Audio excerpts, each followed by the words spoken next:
Terus cara-cara untuk menemukan wujud itu kan cara-cara untuk menemukan wujud. Ya. Cara-cara bisa masuk maksudnya ya. iya. Masuk dalam tahapan itu kalau kita mengkaji dalam winasis terdahulu, ya kan? Tidak lain dan tidak bukan. Kita harus bersih, lepas dari keegoan. Oh, langkah pertama yang dinamakan poso laku, ya kan? Jadi kita nggak usah mempunyai benih-benih negatif siapapun yang masuk dalam otak kita, ya, dalam kehidupan ini yang negatif kita hilangkan. Tahapan berikutnya yaitu dengan bayar pajak dengan poso. Nggak ada lain, nggak ada bukan, ya kan? Ya dengan puasa. Ini yang dilakukan Kang Jito seperti itu. Kang Jito tidak bisa menceritakan orang lain, ya kan? Apa yang didapat sedulur-sedulur winasis lain. Karena mungkin dengan buah karya atau tahapan beliau-beliau itu, ya kan? Masing-masing. Tapi Kang Jito dikuasa seperti ini dengan laku itu. Dengan laku puasa itu. Maka Kang Jito menyampai dulur-dulur itu tidak ada cerita lain. Ya dengan puasa, dengan sul sumeleh seperti itu. Sul sumeleh dan kopamrih. Ya. Jadi sampai tahapan wujud itulah di situ semua dijelaskan lengkap. Seisi kehidupan di alam semesta ini, ya kan? Itu dijelaskan dengan real. Tidak ada sekatai sing tidak dijelaskan di situ. Ya. Maka di situ transparan. Di situ. Ya. Maka temuilah wujud itu dulu. Maka kalau saudara kita yang keteguhan Islam ya, yang Kang Jito tahu ya, bahasa karena dulu Kang Jito juga diajari seperti itu. Allah wujud kita. Pertama wujud. Nah, wujud ini kita enggak hanya sekedar ngomong, ya kan? Gampang untuk diomong, gampang untuk diucapkan, tapi kita harus masuk dulu ke sini, menemui siapa yang dawuh itu, kan gitu. Nah, waktu perjalanan tahap demi tahap itu Kang Jito juga kebingungan. Keegoannya Kang Jito yang temperamen ya dulu. Ego besar karena belum mau muncul sumeleh itu, ya kan masih menghalangi. Ya. Nah Kang Jito bahasanya dulu kan seperti ini. Terus budi Gusti carane sakit kepanggih, poso meneh. Nah, kan seperti itu. Ya. Bagaimana Gusti caranya bisa ketemu? Cara bahasa Indonesia kan seperti itu. Puasa lagi, turunkan lagi, puasa lagi. Jadi nek dikatakan puasa laku, ya memang Kang Jito sudah melakukan semaksimal Kang Jito. Ya, semaksimal Kang Jito untuk melakukan puasa laku. Tapi puasa wujud Kang Jito juga tidak mau kalah. Seperti itu. Nah, jadi enggak serta-merta terus hanya enak-enakan, enggak. Nah, dan di situ tahapan demi tahapan ketika kita maju untuk puasa, di situ juga dites atau di prank ya kalau bahasa sekarang ya, di prank, digoda ya. Semakin digoda, di situ Kang Jito juga tanya, semakin saya puasa, godaan kok semakin datang. Apa kira-kira puasa saya ini kurang? Ya, oh berarti aku butuh menambah frekuensi untuk puasa seperti itu. Ya, maka puasa wujud inilah yang bisa Kang Jito sampaikan seperti itu. Ketika merasa masih ibaratnya kan gini ya. Pernah Kang Jito cerita ya, ada suara sound system 1 kilo, ya kan? Jarak 1 kilo kita mendengar itu kira-kira suaranya jernih apa gelap atau sayup kan? Kang Jito pengennya kan langsung plek gini, seperti ini. Jadi kita langsung terang. Itu yang pengennya Kang Jito duluan nih. Menerima dawuh itu hanya sayup-sayup seret hilang. Apa yang menjadi seperti ini? Kan seperti itu ya. Akhirnya terus makanya dawuh puasa lagi sampai Nah, disitulah akhirnya terang benderang wis suara misalkan frekuensi sound system itu berapa frame atau berapa koneksi ya, di situ seperti ini. Nah itu yang diinginkan Kang Cito dulu seperti itu. Ternyata dawuh yang disampaikan kuasa menguasai hidup Kang Cito itu sejatinya semua nyambung. Itu. Maka wujud itu harus benar-benar kalau kita mau, ya kan? Di situ tidak ada yang dibeda-bedakan.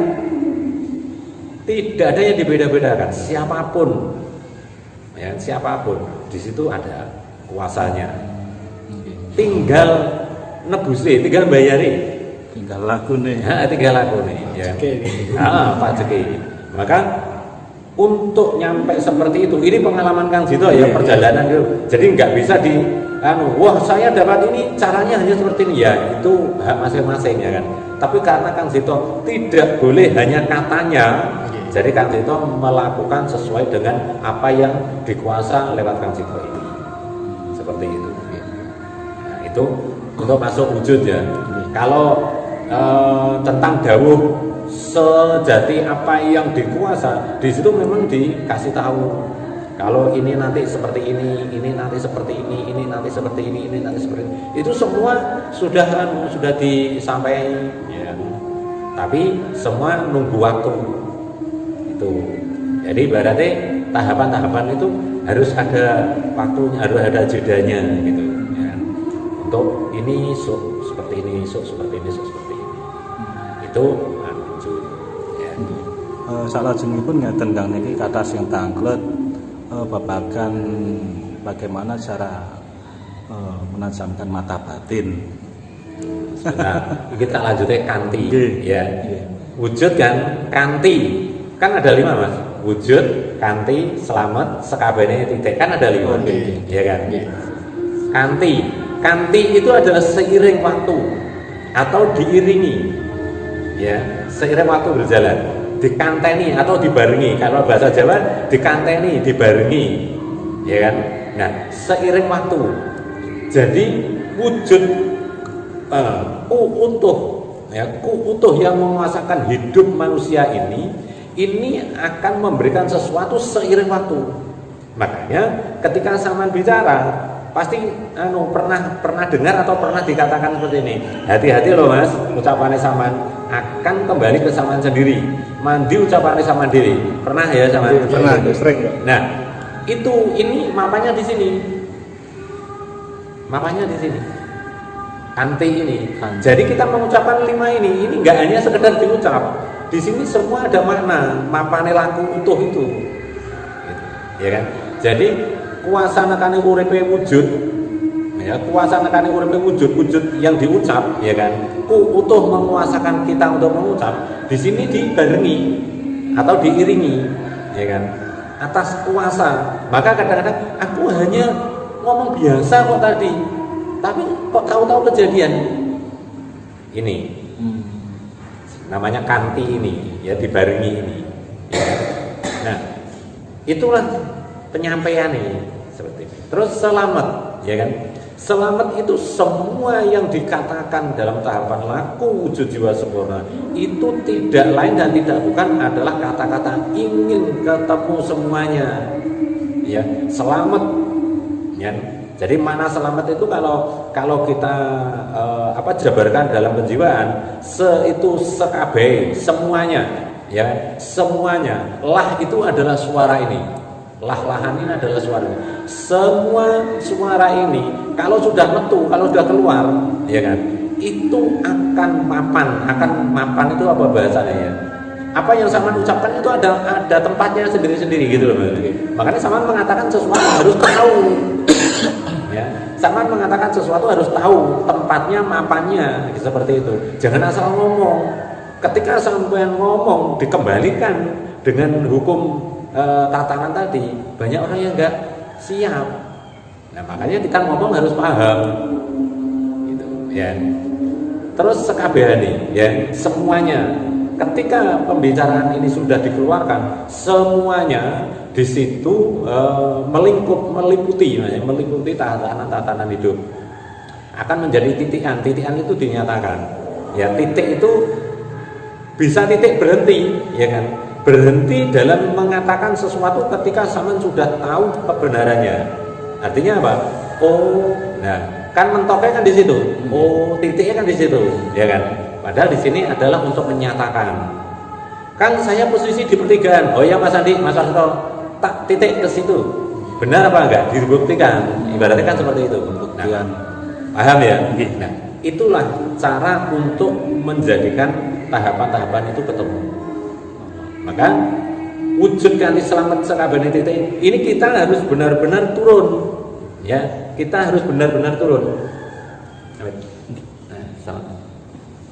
Kita harus benar-benar turun supaya kita akan ketemu dengan kebenaran semua itu. Ya. Maka tahapan-tahapan ini apa saja yang disampaikan di situ akan kembali ke kita sendiri. Ya, maka hati-hatilah dalam menyampaikan kata-kata apapun seperti itu. Jadi tidak hanya mengatakan wujudkan Islam sakabehane titik, tapi di situ untuk menjadikan rambu-rambu kita, ya, perhatian kita. Karena apa yang sudah keluar ini itu semua akan kembali kepada diri kita. Kalau ingin masuk dalam satu kata wujud ini, turunlah sampai 0, titik 0. Nah, jadi naik layangannya